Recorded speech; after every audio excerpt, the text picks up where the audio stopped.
Hi అండి, చకినాల పిండికి perfect కొలత నేను చెప్తాను. 3 గంటల ముందు బియ్యం నానబెట్టుకొని ఒక అంచెలో కాసేపు నీళ్లు వడిచేదాకా ఉంచుకొని తర్వాత బియ్యం పట్టించాలన్నమాట. తర్వాత నువ్వులు ఓమ గాలించి పెట్టుకోవాలి.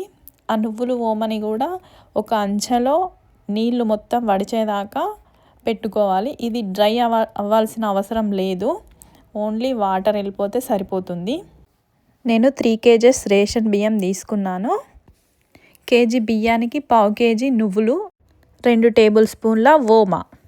మాది 3 kgs రైస్ కాబట్టి నేను 3/4 కిలోలు అంటే 3/4 కిలో నువ్వులు, 1 పిరికెడు ఓమ వేసుకున్నాను.